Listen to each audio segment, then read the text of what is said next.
everyone and welcome to another Imphenzia video. In this one I'm going to be showing you stuff behind the scenes. What's been cooking, what's been happening while I have not been producing some YouTube videos for the past couple of weeks. It's because I've been pretty busy. And first of all, I want to announce the next game that I'll be releasing on Steam. And the Steam page is already available, and the game is called Silkrun, and it's a racing game.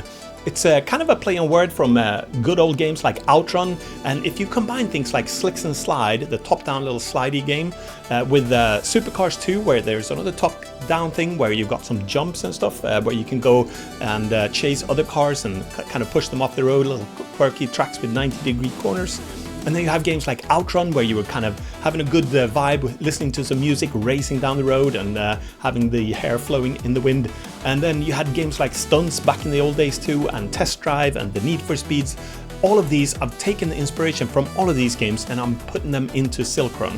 And I'm just going to boot up this executable now because I've got my green screen running. And I've gotten pretty far with my game so far. It's a bit of a vertical slice at this point. I've even got this menu stuff working. I haven't really been doing a lot of UI work. This is actually the first menu stuff I've ever done in Unreal Engine. So I've got the widgets going here.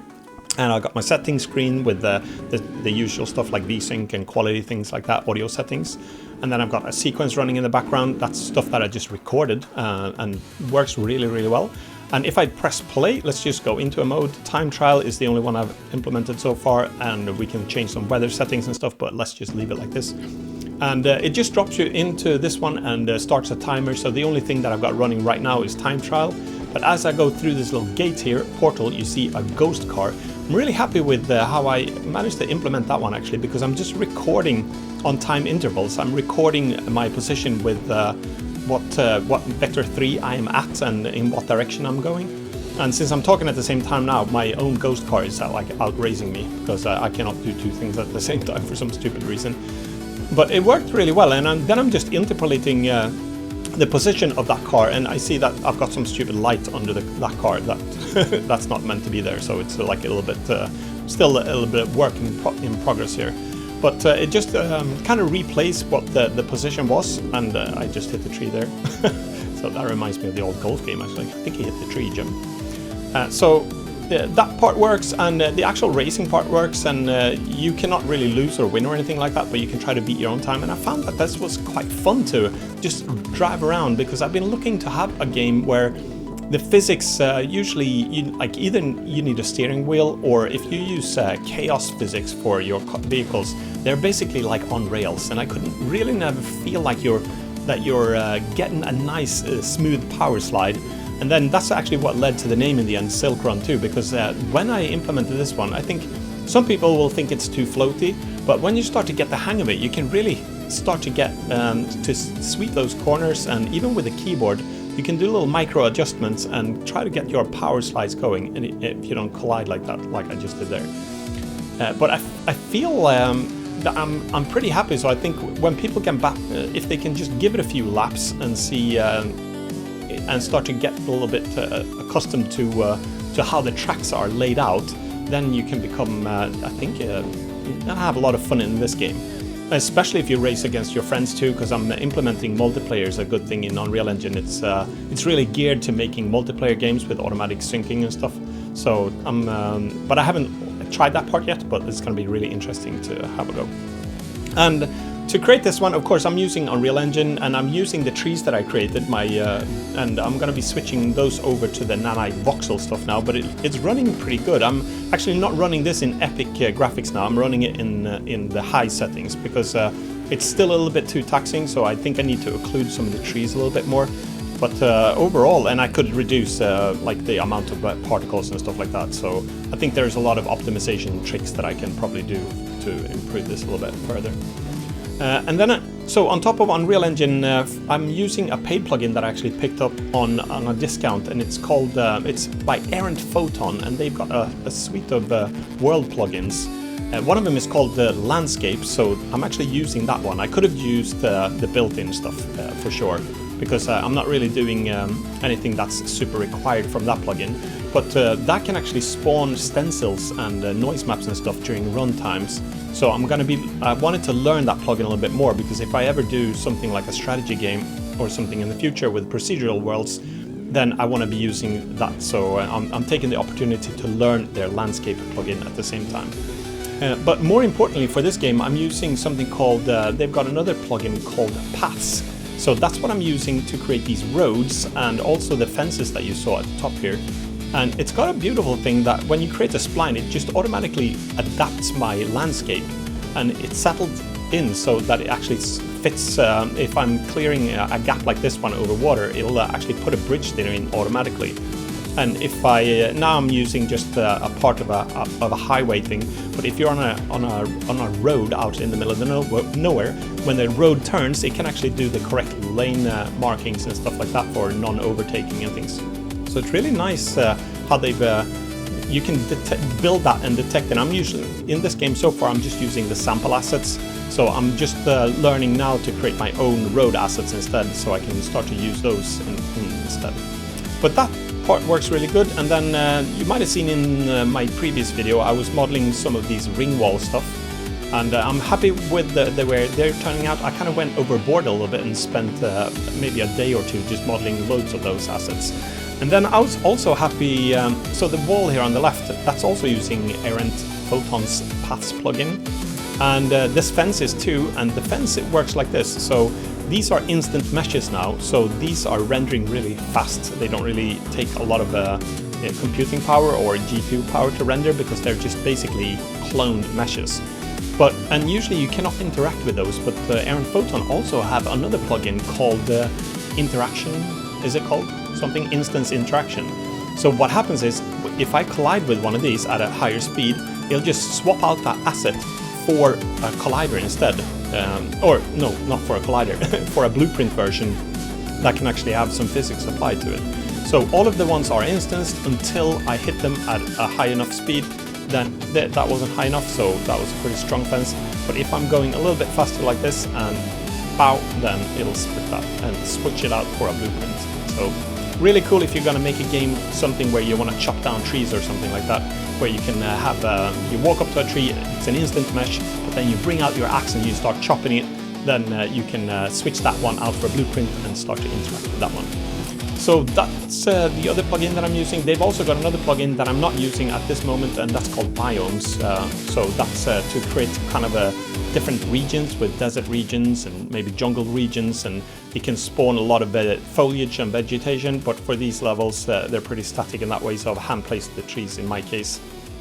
And I think that's pretty much covers to this one.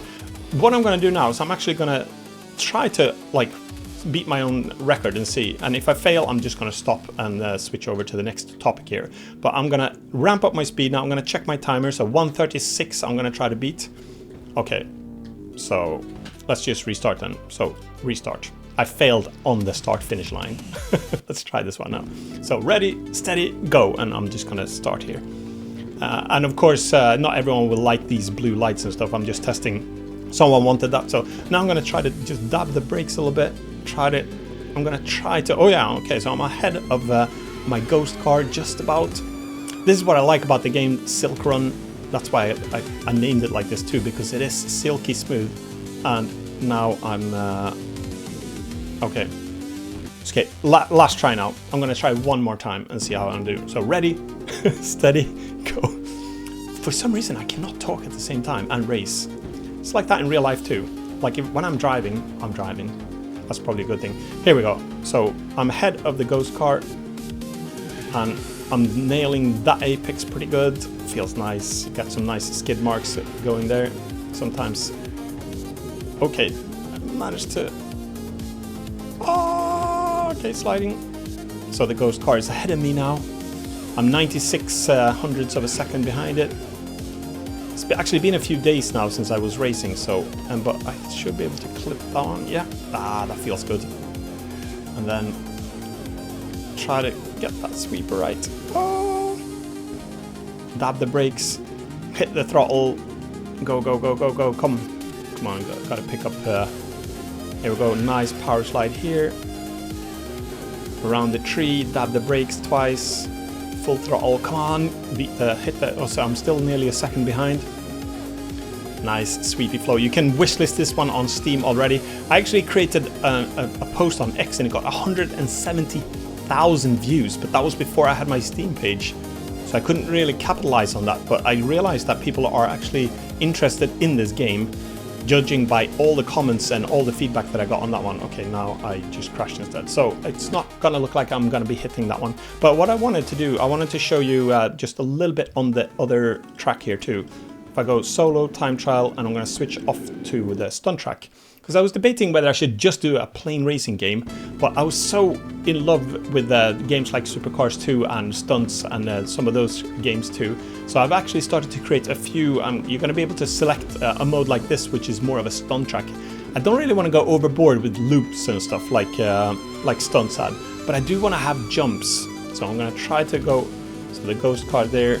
I've actually had a good time just racing. Like it feels. So I'm really happy with the way it races. So I've been actually set pretty fast. Okay, so now I'm not going to be able to beat that time now, but that's okay. Just wanted to show you at least a few of the different things with this one. And this track is much bigger than the other one that I just raced on, so it'll take a few laps to do this one. And the train, of course, is also inspired by the games like Supercars 2. But here, I should try to not go too fast now because I don't want to bottom out when I land here. There we go, that was a good one. Because I have to be careful. I can actually jump left here and take an alternative route. Okay, I fell off there. I need to fix a little bit like when you fly off and some car damage and things like that. And of course I need to fix when the camera goes so I don't get stuck like this. And also you can go underwater now, which is not optimal. It's like a submarine game now suddenly. But I'm just going to drive up to here. So I'm gonna have, so you just respawn basically if you're off track like that, it'll take you off. But here you can see what it put the rail, like this paths plugin. This is what's super cool. When I come across a section like this, it's configured with some parameters that if it's necessary, it'll put some guardrails in like this. And then when it turns left or right, it'll start to put the lane markings on these country roads. So there's no passing here. This is pretty cool, I think. It works really, really well how it just automatically adjusts the landscape and also spawns those land markings there. And so the thought behind these alternative routes is that maybe you're racing and you just want to pick up some bonus points or something, and you can take some hidden paths or some, maybe they're not always faster, but maybe you can actually get you some bonus points going. Another thing, someone mentioned that it reminded them of playing Hot Wheels, or like using Hot Wheels as a kid when you make your little crazy tracks. Actually, I'm going to go on this one too. And that actually really got my imagination going too, that people might be able to, if I can put a track editor in here, people can create some pretty crazy tracks and share those with each other.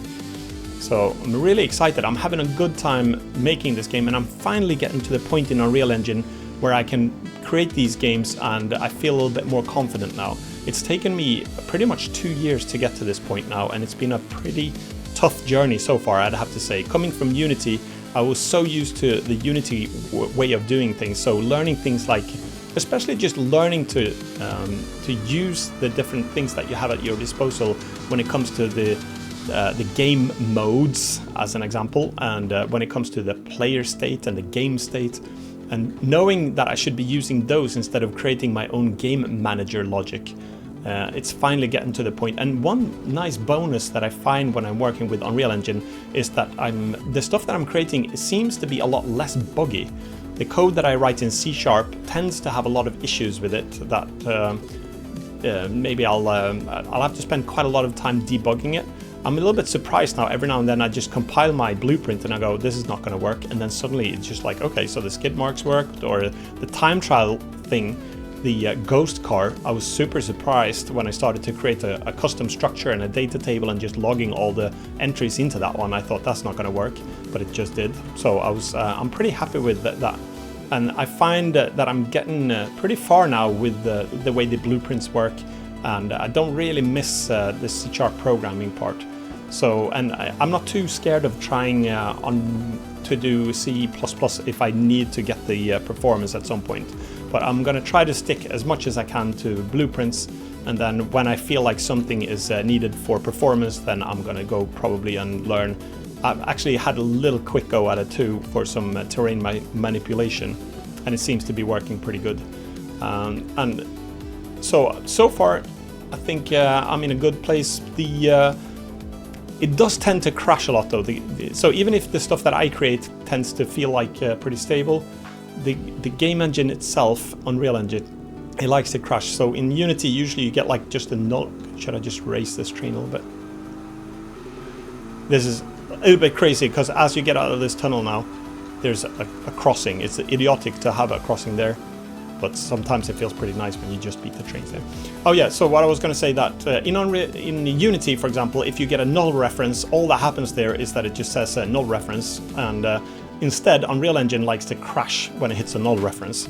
So that's not really that great because crashing takes a lot of time, it's annoying, and it's super scary. So sometimes I get really petrified thinking, I've done something now, I'll never be able to load my game project again. But it just tends to be a thing that it likes to crash. So I need to learn a little bit more about debugging and seeing how the debugging part works so I can understand a little bit more what's going on. If it's just a null reference or is there something with the graphics card. So I'm looking into that. And I've also had to contact Errant Photon because a few of the crashes have been due to their plugin, but they've been pointing me in the right direction to say like what I need to do to avoid those. So that's pretty good. So that was a lap on this track. I've done it in 3 minutes and 15 seconds, and I didn't beat that one out, but that's okay. Alright, so that was Silkrun. If you want to support the development and my journey to create this car game, and if you want to play this game, more importantly, when it's released next year, you can already now head to Steam and go to the Silkrun on the Steam page there, have a little bit look more on the videos and the information about the game, and more importantly, you can wishlist it there now, and that actually helps the game a lot if you do that, so feel free to head over there and give it a wishlist. So what else has been cooking? Well, I'm working with the Ultimate Indie program. We're on week 6 now, heading into week 7, so the final week. And we've been having a really good time there, and we've got about 100 people that are doing games, different levels from beginners all the way to intermediate and even professionals that are working in AAA studios that want to create their own game. So they're working on their games, and some people are just still prototyping their game, and some people have actually already got a Steam demo page up and running. So it's a whole span there, and we're having a good time. So every week we have a live call, and then through the week we do different play testings and we look at the different games and we try to figure out ways to improve all that stuff. So if you're interested to sign up for the next edition, it'll probably be running in about 3 to 4 months or something like that. Head to the link in the description there and you can sign up already now and get notified when the next edition of the Ultimate Indie program runs. I'm really excited about that one, and we'll be running that 2 to 3 times a year, and we have the live calls and we have all the lectures that are in there because we have about 30 hours of video content that takes everything from prototyping a game, what game to make, how to develop it, how to polish it, and how to release it on Steam and how to promote it. All that video content is in there, but most of the focus is on the games that are being developed during this program so we can help each other out and make some cool games in there. So what else have been happening? Well, I'm working on a new palette. So you know Imphenzia Pixpal palette texture. I've gone through a few iterations and I've got Blender running here, and you can see this one is actually a little bit more now. I used to have 128 by 128 pixels. I beefed that up to 256 by 256 now. And I've created many more gradients because I was always missing a few of the gradients. So I've added a whole bunch here with more wood colors, more rock gradients, more mud and dirt and grass and trees. And here we've got some water stuff, crystal things, metals, and crystal metals. Sounds weird. Flowers, snow and ice, and even some explosions and fire stuff. And then here is one of the most important things that I wanted to do, is that the color wheels that I've done here, I'm actually shifting a little bit. So when you go to a darker color, I'm doing some shifting towards blue because I didn't really want to stay on a saturated color. If you look at the different tutorials about how to create assets, for example, if you're doing pixel art or something, then usually if you make it a darker, you want to go towards a cooler or a bluer color. And if you go warmer or brighter, you should have a little bit more yellow tint to them. So that's one of the most important things. Instead of just having solid colors that are just basically saturated or desaturated or shifting towards darkness, I really wanted to try it with this shift here. So that's one thing that I've done. And also I've got a little bit more now because I only used to have 3 different shades for metals and for the shiny stuff. So I've introduced a few more there, and for the emissive stuff I realized that I didn't really need as many colors, so I've done a few shifts there. I've still got the panning stuff here, but a few more things here, so we can have some twinkling lights and some more different RGB things and flashing lights when it comes to like a server park or something like that. And it also supports some tinting now with this animated stuff on the left. And here is probably the biggest one though of them all. And I've created this whole thing because I feel like this has always been missing in the Imphenzia Pixpal palette texture, and that's the ability to selectively recolor things. So as an example here, I've got I'll zoom in a little bit. So I've got 8 primary colors here. So these are 8 grayscales. And then I've got a few sections here for characters too, for eyes, hair, facial hair, skin, lips, nails, and mouth. So these all look gray at the moment, but if I zoom into one of the, let's have a look at this character here. He's standing in a crate here for some reason. So if I go Shift Space G and move him to the left a little bit here, and let's see, I've got the material here. So if I scroll down and we can see eye tint, for example, the eyes are green right now. So if I just want to shift, I can shift the colors to blue colors or whatever. So red, something that looks creepy. So that's one thing. And for the hair, same thing. Let's change the hair tint. So let's go for a black color or a white color. So that's selective tinting there. Same thing for the skin tone. Let's have a look. Nails, I've got a separate one too, but skin tint. So here we go. Super pale, zombie, blue, green, alien. You get the idea there. So all of these are, and same thing for the clothes here. We see, so these are just for the character attributes. But then I've got these 8 primary colors too, and we can see that the color 1 here is red. So if I shift this one, then I can go for like an orange hoodie, and then let's see, the pants are probably on one of the blue colors here. So color 5 here would be this one. I can change those to pink, and I can change this one to red or something. So it supports these color tinting, and you can see now the chair is actually driven by, so the main difference is now that I need to start to create, instead of just having one material, I can still have one shader material, but I'd have to create different instances for the different things. So for example, if I have a character, then I just create a material instance and I set the tinting colors that I want for that character, and then I can just create new clones of that material instance. So because now you can see that I've actually shifted for this asset, because most assets use the primary color here. So if I go, I'm just going to change this one to white now instead. So here we go. There we go. So this one's white, but at the moment, since these are sharing the material, then the primary color for this character and for this chair will go white too. But it's a really cool way to be able to switch the assets, and the ship here too is just using the same thing. So what I do is I would just create a new material instance for one of these battleships as an example, and then that will just have its own color.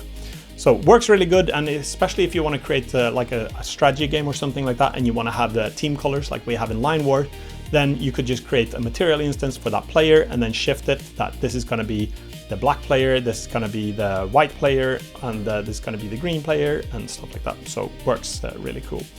So that's probably one of the biggest things about this new Pixpal, and this one is not released yet. I'm still figuring out what to do. This is more like a Pro Pal version, so I still have to decide a little bit on how to release this one. But stay tuned and find out a little bit more about that, because I've also created something else here. And since I've been working on these different assets like the trees and these rock things, have a look at this. If I do Shift D to duplicate this one, so I'm gonna just move this rock here, and let's just reset the colors actually. So I'm gonna scale my UVs down to 0, and then just put, usually like I would start here with just a gray thing. So since I'm working a lot, instead of UV unwrapping and texture painting, I tend to often want to do things like select certain verts and do some manipulation to the UVs. So I've actually created another plugin for Blender, and again, this one is not either released yet because I'm just putting the final touches on this. But here it's the Pixpal tools. So this is a new Blender plugin that I'm working on, and a few things that you can do. For example, one of them, let's just start from the top here. I'm going to change my settings because I can quantize stuff. So I'm going to set texture size, it's going to be 256. And here's the first example. Actually, I'm just going to reset this one to default value. That's it. And then if I click on this one, select cavity verts, it'll scan my model here and then it'll select vertices that are in the cavities. And as far as I know, that's not possible to do with blenders. Usually I would do something like Shift G to select similar, or I'll do what else is it? You can do, I think, yeah, Shift G, you can do kind of similar selection, or you can do, is it Control L? Or Control L or something for select linked. And you can do some sort of sharp stuff here, but I didn't find stuff for cavity. So that's what this one does, select cavity. And the reason why I want to do this is because since I don't texture map and do the ambient occlusion, now when I go into my UV editing, I can switch on syncing and press G on the left and then just move these down to a dark color. And I get this ambient occlusion effect because the UVs now for the cavity verts, I can slide down and make them a little darker. And I instantly get a little bit more contrast on this rock formation here now. And same way, if I switch to face select, I can actually select cavity faces too. And that's a similar thing. I'm going to switch off the sync and press A to select all of them here. G, now I can actually change the whole selection of faces there and make them even darker. So the first one was verts, and this one is more based on the faces. So that's one thing, and you can also change the threshold here. So if you want to select fewer verts, you can do that one, or if you want to select more cavity verts, well, if you go to one, it pretty much selects all of them. So that's that one. And the second one is you can actually do here as well. You can select convex. So that's the opposite of the cavity. And if I've selected those, I could do the opposite on these on the left here. I'm just going to move these to a brighter color. So this becomes like some sort of edge wear stuff. And you can highlight the outer edges. So again, this is not using any separate texture maps or ambient occlusion or anything. It's just playing a little bit with the UVs to make this sort of stuff happen. Other things that I put in my plugin here is that I can select the upward faces, and you can also change the slider depending on how many you want here. For example, if you wanted to do something like snow cover or something like that, you could use this one. And what I find usually, if I wanted to brighten up the colors a little bit, I can move these up. So I'll just slide them up and that'll brighten. If I do it a little bit extreme, you can see basically this becomes like a snow cover now. And I've also done down here, you can see step UVs quantized. I can actually click on these. Let's see if I can do there. Now it's actually doing all of them. So let's see if I can, probably need to do a little bit of bug fixing there. Here we go. Now if I do, you can see that these UVs on the left here, if I zoom in a little bit, I can actually step them using these, and these are quantized steps, so I don't risk happening or ending up on a seam or anything when I do the quantized stuff. So we'll go slide it up to, I probably don't need all of those flashy bright colors, but I'll go a little bit brighter there. And same thing, if you wanted to shade the underneath here, I can click on the downward one. And maybe I wanted a few more, so there we go. And then I'm just going to make these a little bit darker. So there we go. So it's just a different way to be able to manipulate the UVs in a really quick way. And I'm going to just do a duplicate of this one with Alt-D to make a clone duplicate, because now I can sort of select this one, and anything that I do on this one will actually show on this one, so you don't have all the the highlight stuff there to block stuff. So, but there's not that much more to show here. But one thing that I wanted to show is I'm going to go down now and switch these and scale X0 on the UVs. And now I can just put it on a rock texture here. So we have different sandstone-y type of rocks. So many more gradients here now, which I'm really happy. I was feeling that that was missing in the past. And here, another thing. So you've got this stepping ability here to step up and down with the whole UVs, and you can also scale up and down. So if I do scale down vertical, I can actually compress the UVs a little bit if I thought it was too much contrast, or if I scale them up, and it'll respect the quantization too. And you can also click on this quantized select UVs, and I'll just make sure that all of these are in this center of my pixels here too. So that's a few things. And finally, one more thing that I want to mention that I've put into this plugin. Is there anything else? Oh yeah, one more thing actually. Select by similar. I've got another feature in here that I'm working on. So on this one, if I click on select similar by UV, I'm going to bring the threshold right down. Then it can help me to select similar ones. So if I wanted to select something like this one, like the one in there, I can do a little bit more with the threshold, something like that. So it just helps me to select similar ones if I wanted to change the colors of certain things. So excited about this one, and I have to do a little bit more work and a little bit more beta testing or bug testing and fixing, and then decide how I'm about to release this one too. But really happy with the way things are progressing for that one, and it works for all the stuff. This was just demonstrating it on this rock formation, but it works really well for other stuff like this tree, for example, or anything else where you want to select and manipulate the UVs in a fast way. So I think as I ramp up my asset production now with this new palette texture, and then it's going to be really handy there. So I'm excited about sharing that one with you guys in a while too. So keep your eyes open if you're interested in this plugin that's coming your way at some point soon, hopefully. It's Christmas nearly.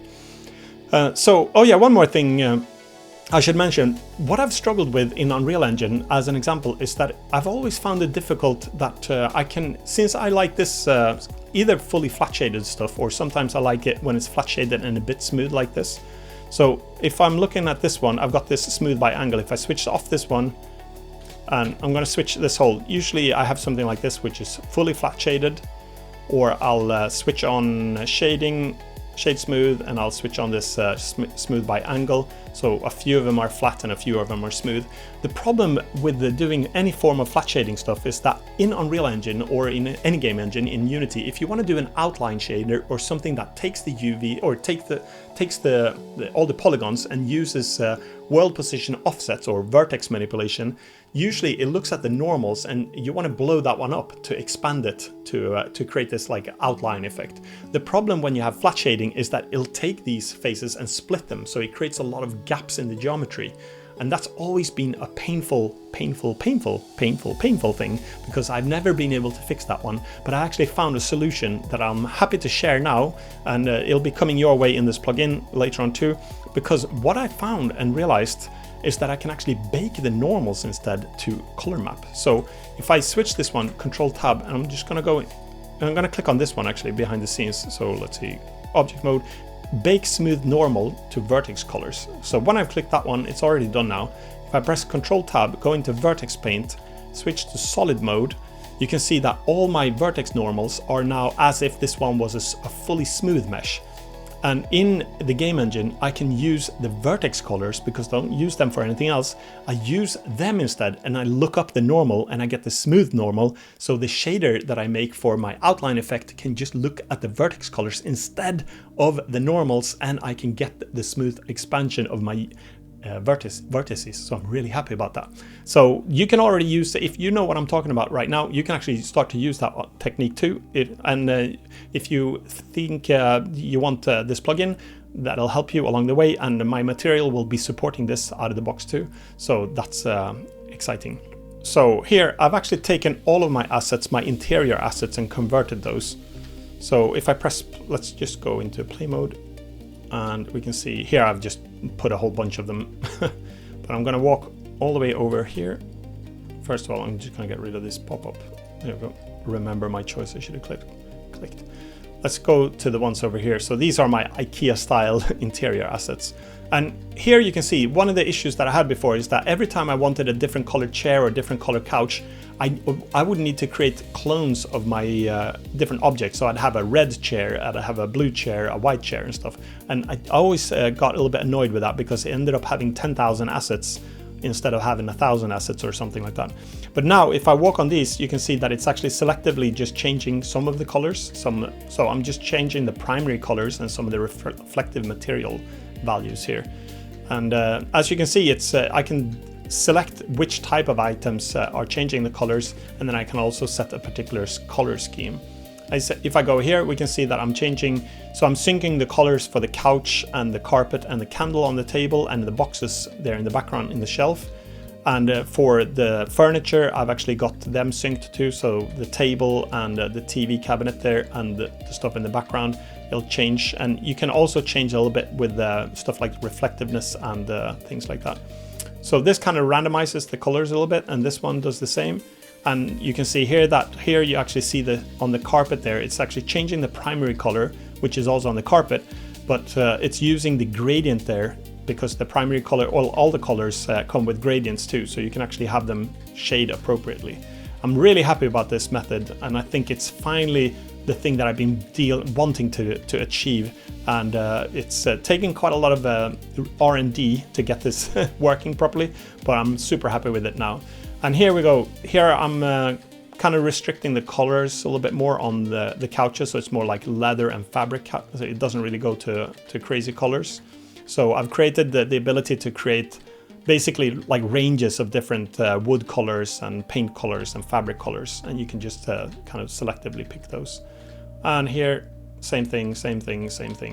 And another thing that I've added actually is if I go to, let's see, oh yeah, and here we've got some computer stuff. These are, I think, I'm gonna push that. I don't know why it's like flipping out like that. But let's go over here to the tables. Let's leave these little sections behind us. Let's jump over here, and here you can see I've also implemented the ability to damage things. Let's go on this table, and I'm just going to jump on this table here. And now you can see that when it's kind of simulating damage, so it's not like localized or anything, but it's got, if you move a slider from 0 to 1, it can actually start to tint and distort your objects a little bit. Same thing here. If I jump on this thing here, you can see that it's tinting it, putting like some sort of a grunge material on it, and it's distorting the vertices too. And this is actually how I did the damage in Line War for all the stuff, all the different buildings that can explode, is using this method. And I found it to be a really performant and easy way. Basically, it'll support any form of object taking any form of damage here. So if you don't need ultra realistic stuff, this could be good enough. So that's the thing with the new PixPal Pro version. It'll actually support this damage out of the box. And I've also created so that it's a shader switch. So if you don't need that functionality, you can actually just untick that box, and it'll take away those instructions from the shader, so you won't use any of those. So here's you can see with this ship here now, if this was a game with an RTS game or something like that, from a distance, this would be totally valid as a damaged ship now. If I press F8, we can see, like from up here now, it's kind of super black, but you can see that it would work really well for the damage there. So I'm really happy that that's all built into this same material now. And I think, here we go. There are a few other features too. You can see that this one has got a bit of a, usually I try to stay clear of texture mapping, but this one, let's go click on this one, press, let's see, I'm gonna go get my content browser up here somewhere. Here you can see, let's load up the material. So this one is a material instance. So I'm gonna go to that one and move it up a little bit. Where is it? It's the one called Stone Pillar L01. So here I'll just demonstrate a little bit more with the material. If I can just maybe collapse this one like this. So you can see that I've got this grunge thing enabled. So these are static switches that you can enable or disable. So if I take that one away, you can see that it takes away that ability, and it also takes away those shader things. So it actually reduces the shaders count, the instructions in the shader. But if I do enable grunge here, then I can pick a texture. So this one is a bit of like a stone kind of overlay.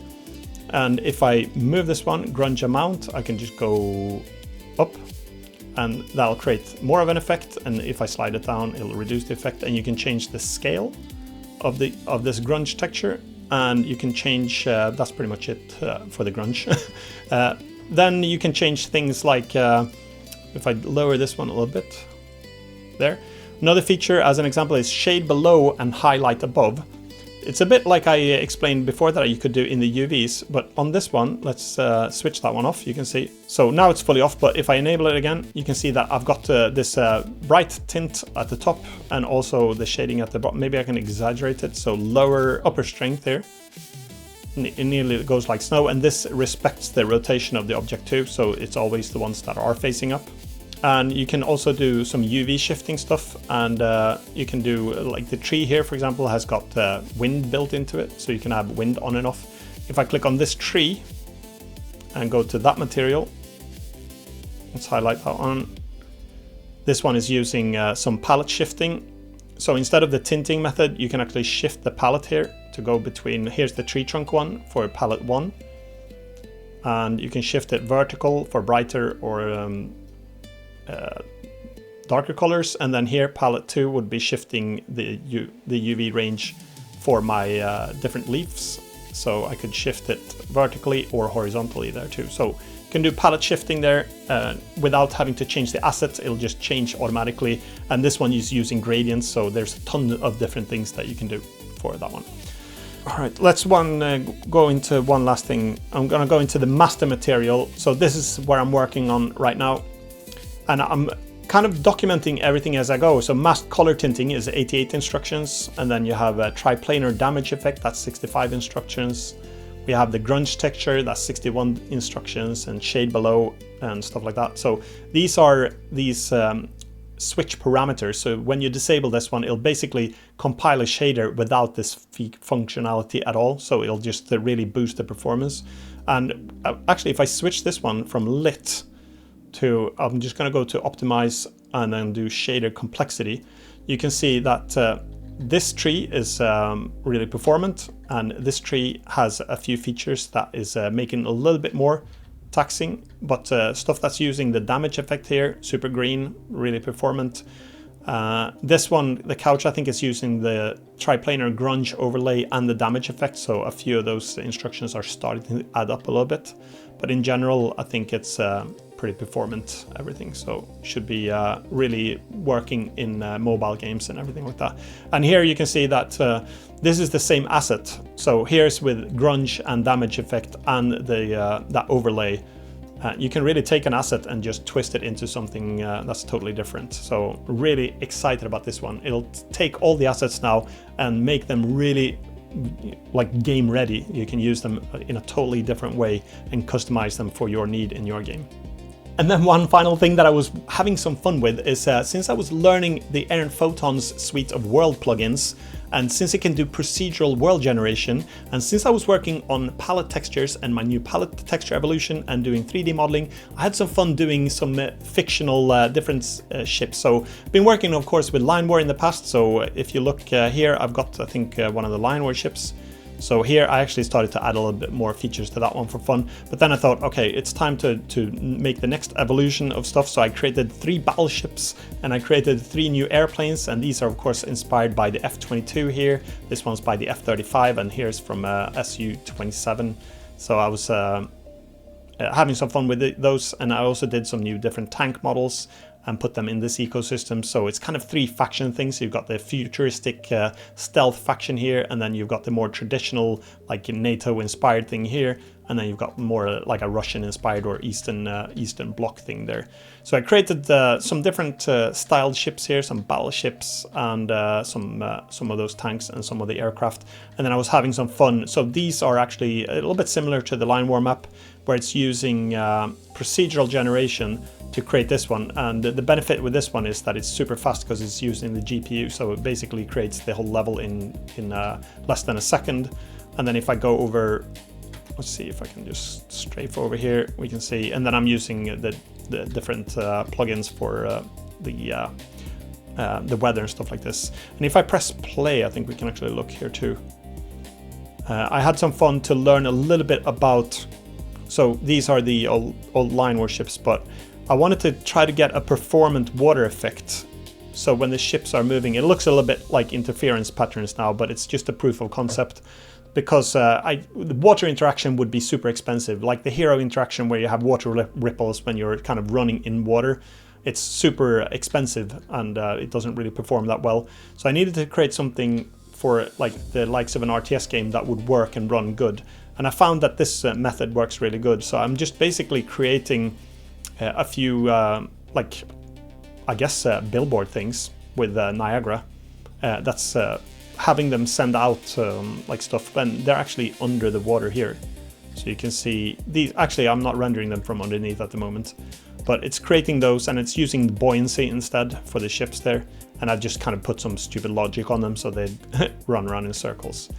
And then I also decided to have some fun, and I tried a few different things with some territory markings, and I'm learning a little bit about render textures and how things work in terms of overlaying graphics and on the world, and stuff like that. And then as a final thing, I guess I could just show a little bit here. Here's the beauty, I think, when it comes to the errant landscape stuff. Because if I go to their mode here, landscape, and oh no, I need to go to errant landscape. I'm just going to select this one, the land actor or something like that. Let's go to here. And then I think I've just got a fall off, if I can remember now. It's been like a week or two since I was in here. But let's see, we've got output levels. There should be a fall off setting here somewhere. Here we go. So it starts fall off from 0. If I do 0.5 here instead to 0.5, you can see that it's increasing the amount of islands here. And if I go even 0.8.0.8, it creates an even more like bigger archipelago here. And then you can also change, of course, if I raise it up or something like that. I think I can. And of course, I'd make this programmatically instead. But the beautiful thing with this is that it opens up the door too to manipulate during the game. I can manipulate. So if you wanted to have something that craters that blow up like a nuke or something that just creates a new crater and water fills it, that would work. If you wanted to dig canals or do some different kind of stuff there, that would work with this method. So pretty cool stuff. Having a lot of fun just playing around with it and learning. Not sure if it'll ever lead to anything, but at least it's fun to mess around a little bit. Having some prototyping stuff going on and some fun.